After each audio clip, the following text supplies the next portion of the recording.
Voltamos para o bloco final do nosso programa. Hoje estamos recebendo em nosso estúdio a juíza do trabalho Ângela Conrad, que está falando sobre o teletrabalho.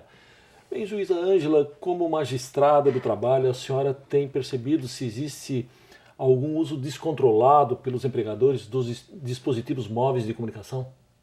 Isso mais assim nas tarefas que exigem que o empregado seja efetivamente encontrado, como na questão da telefonia a cabo, no pessoal da companhia de energia elétrica, na companhia de água, de abastecimento de água, em funções assim é que tem na telecomunicações, né? Isso efetivamente Sim. se tem visto um acesso imoderado e excessivo, descontrolado e até sem organização que poderia ser bem melhor feita através de escalas e com respeito aos espaços de folga do trabalhador. E na maior parte das vezes, Vanderlei, por conta desse entendimento que nós falamos no bloco anterior, diverso em relação aos efeitos, se dá sobreaviso, se não caracteriza,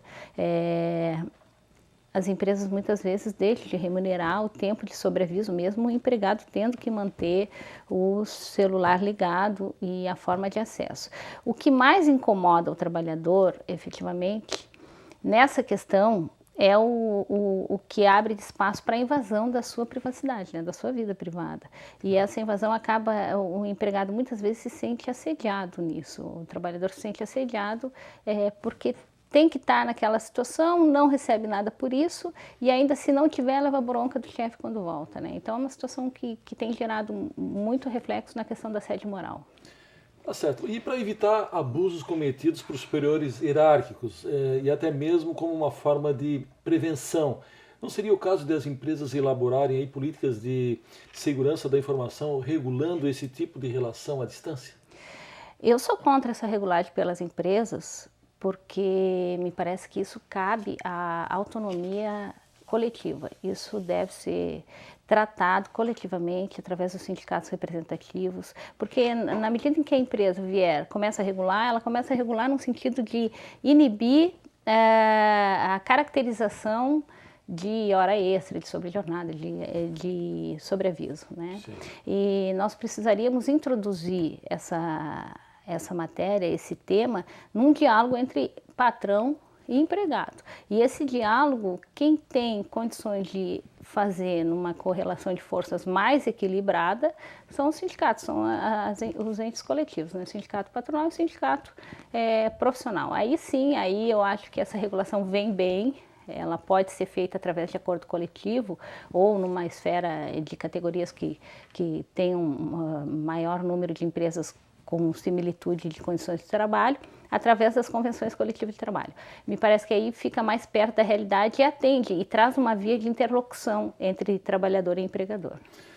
Tá certo. O Tribunal Superior do Trabalho regulamentou o trabalho à distância para os seus servidores.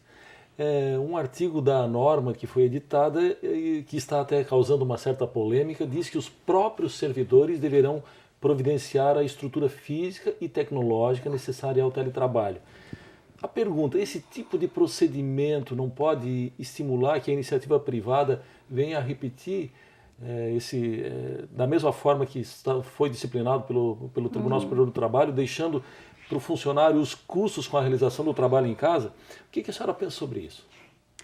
Na realidade, eu olho assim essa questão que o TST traz com preocupação, porque o mundo olha para o que o Tribunal Superior do Trabalho, do maior país da América Latina e de uma das maiores nações do planeta, diz sobre as matérias trabalhistas, né?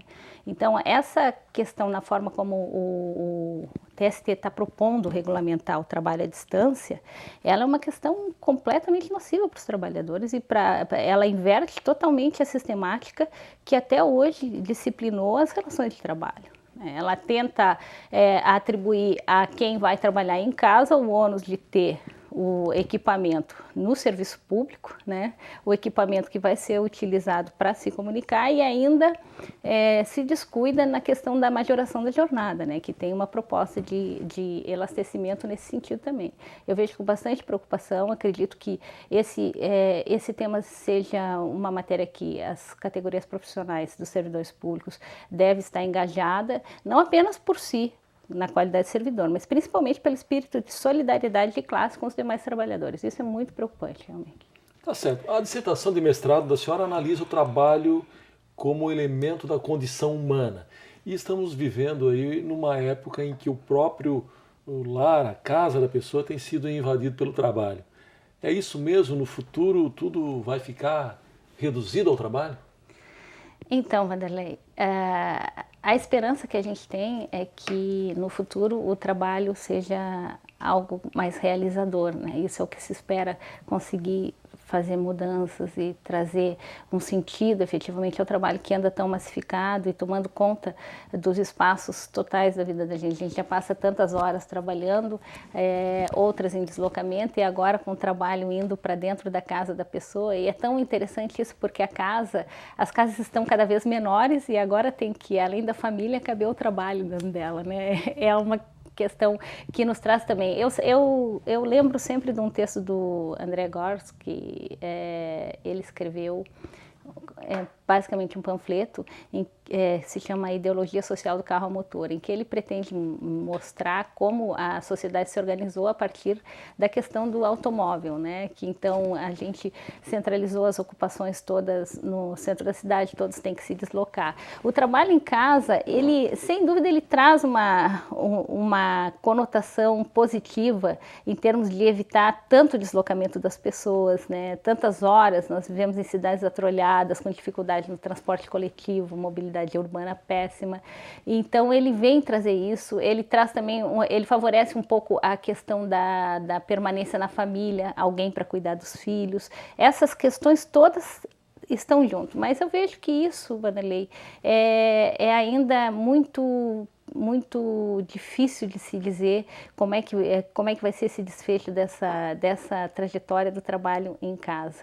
Acho que em alguns aspectos ele pode ser positivo, mas na maior parte deles eu não tenho essa perspectiva não. Eu acho que ele vai meio que contaminar as horas livres, o espaço livre, né? Ele vai interferir na rotina da família. Nós temos aqui um colega, o Dr. Vasconcelos, ele é médico no Saser e a filha dele recentemente fez uma dissertação de mestrado falando dos efeitos do trabalho na família, não apenas em relação à questão individual da pessoa, mas o que o trabalho interfere na família. E aí eu olhando a dissertação dela, eu fiquei pensando em como nós estamos trazendo o trabalho para dentro de casa com essa problemática, né? Hoje o trabalho passou a ser um problema da família, não é mais assim, o pai chegou do trabalho, a mãe chegou do trabalho, né? Não, o trabalho chegou em casa, eu tenho que parar o que eu estou fazendo para ir trabalhar. Tá aí um tema que merece bastante reflexão, mas infelizmente o nosso tempo terminou. Muito obrigado pela sua entrevista. Eu agradeço, Vanderlei, muito obrigada. Chegamos ao fim do nosso programa. Hoje conversamos com a juíza do trabalho Ângela Conrad, que falou sobre as alterações na legislação do teletrabalho. Visite nosso canal no YouTube. Após a barra é só digitar Justiça do Trabalho SC, sem cedilha. E você também pode nos seguir no Twitter no endereço TRT_SC. E se preferir, envie uma sugestão de entrevista para ascom@trt12.jus.br. Voltamos semana que vem com mais um tema do seu interesse. Até lá!